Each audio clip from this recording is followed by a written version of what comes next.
It's time to take a look at what's happening around Wyoming for Friday, December 20th. I'm Wendy Corr, bringing you headlines from the Cowboy State Daily newsroom, brought to you by the Cowboy State Daily Morning Show with Jake.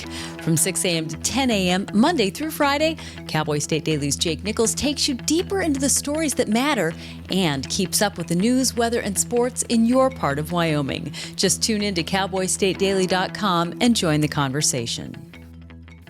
An explosive continuing resolution proposal from President-elect Donald Trump and Elon Musk, which would have kept the government running, failed the House vote Thursday night 235 to 174.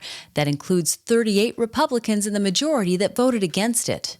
Cowboy State Daily's Leah Wolfson reports that Congress will have until the end of Friday night to avoid a government shutdown before funding lapses. U.S. Representative Harriet Hageman did vote in support of it. She said she spoke to Trump about it personally, and she thought it was a good deal for Wyoming farmers and allows the government to kind of continue as is by extending the debt ceiling. We have a rather large amount of federal employees that live here in the state. Most of these employees would be furloughed in the event that a government shutdown happened. We saw this exact thing take place between late 2018 and early 2019 in Trump's first term, and that was the longest shutdown in U.S. history of 35 days.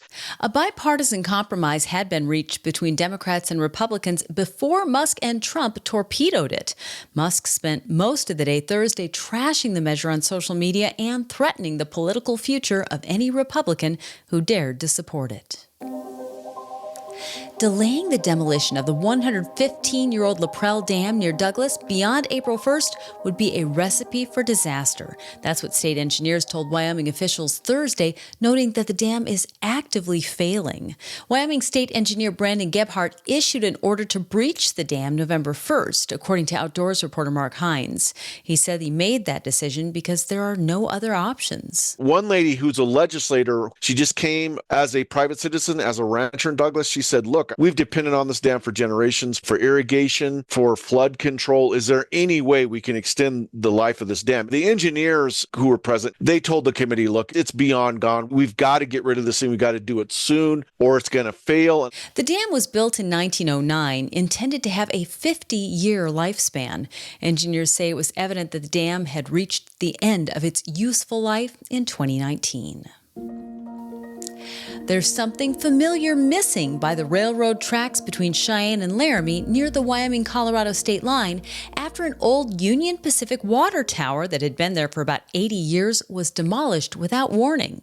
Cowboy State Daily's Andrew Rossi reports that for decades, the 50-foot-tall structure towered over the railroad station near Harriman, Wyoming, and many locals are upset that it's gone. The general consensus of the people in the region that I spoke to is that the Union Pacific wanted to do this quickly and quietly. Not a lot of people knew it was happening. And just one day there was a track hoe tearing it down. So even if the public had known, if there had been an outcry, if they had wanted to preserve it, which many people would have, and there could have been a national effort to preserve this thing, they probably wouldn't have been successful because the Union Pacific made up its mind that this historic water tower was more of a liability than an asset. They moved in and they tore it down, which is entirely within their right to do. Tanks of this size were commonplace along Union Pacific rail lines during the heyday of steam locomotives.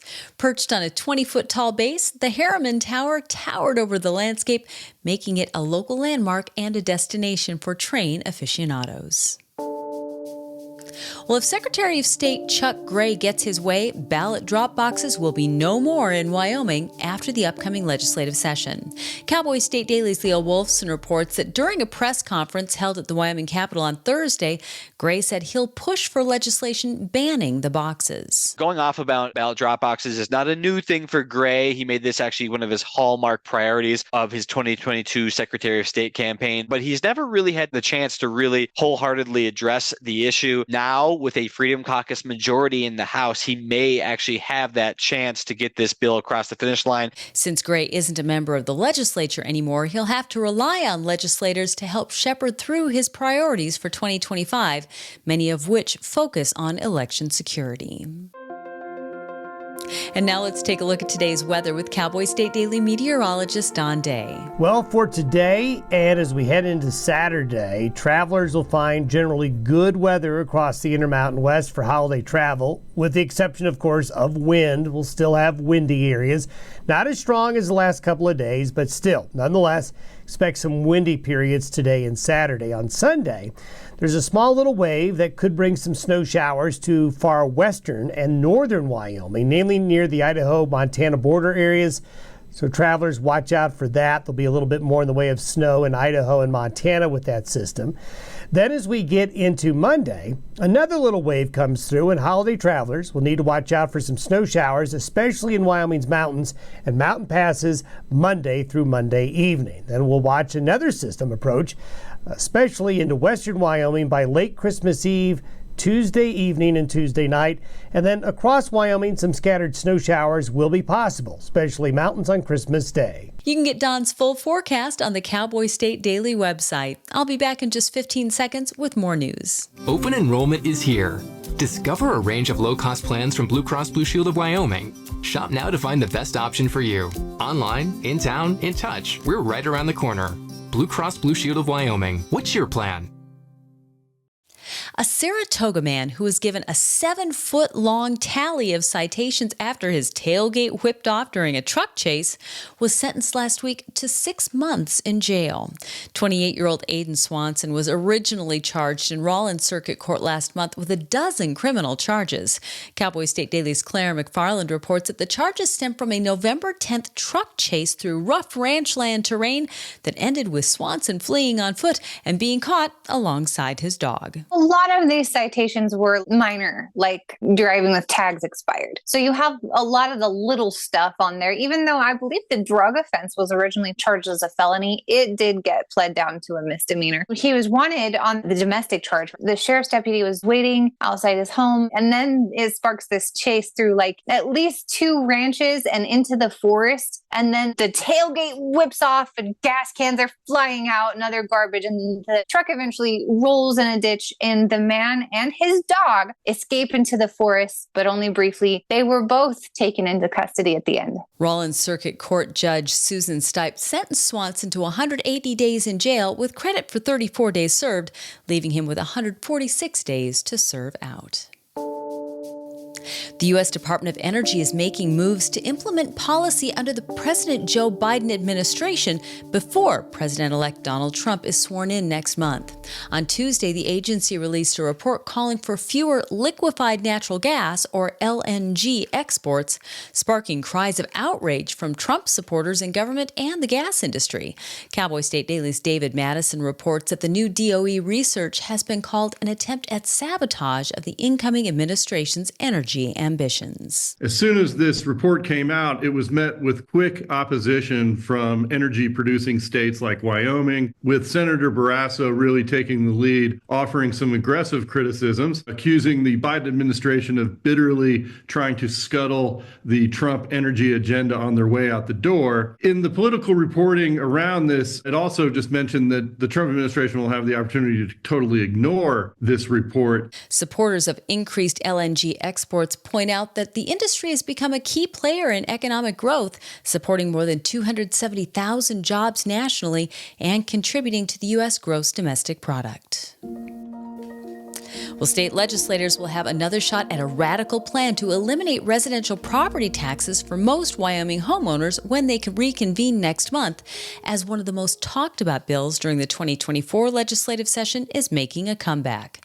State Representative Steve Harshman of Casper told politics reporter Leah Wolfson that he's bringing back his proposal to cut property taxes for most Wyomingites in return for increasing the state's sales tax. It would have completely eliminated property taxes for about 97% of Wyoming residents while increasing the state sales tax rate by 2%. Harshman hasn't exactly decided what the final language of the new version of the bill would be, so we can't say yet that it's going to be exactly that, but the general concept, he said, is going to be the same. When introduced earlier this year, Harshman said that a sales tax spreads the burden more evenly, including collecting from people who rent and out-of-state visitors. Now let's go to Cowboy State Daily's chief videographer, Riley Strand, for our last story of the day. In a stroke of bad luck, a Virginia man was struck and killed by a black bear that tumbled out of a tree after another hunter shot it earlier this month. While it may seem like a rare tragedy, a veteran predator hunter in Wyoming said this is a realistic danger to watch out for. Cowboy State Daily's Mark Hines reports that rather than bears, falling mountain lions could be a greater threat in the Cowboy State. Now, you can't tree bears in Wyoming, but you can tree mountain lions, which if one of those fell out of a tree and hit you in the head, that would probably be enough to kill you too. One guy said, I don't see how that happened. The other guy said, that is something you have to be mindful of. It can't happen. He said he's had mountain lions hit his dogs before. Fortunately, none of the dogs were killed in any of those incidents. I guess bottom line is, might sound crazy that a bear fell out of a tree and killed a guy, but that is possible. It can happen. If you do that type of hunting, keep your distance. The hunter also said that in his experience, it's always best to avoid the downhill side of the tree.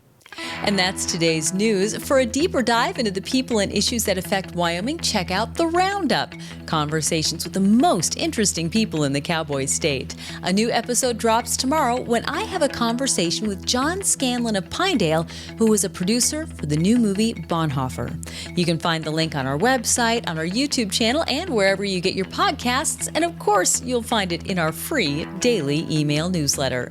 Thanks for tuning in. I'm Wendy Corr for Cowboy State Daily.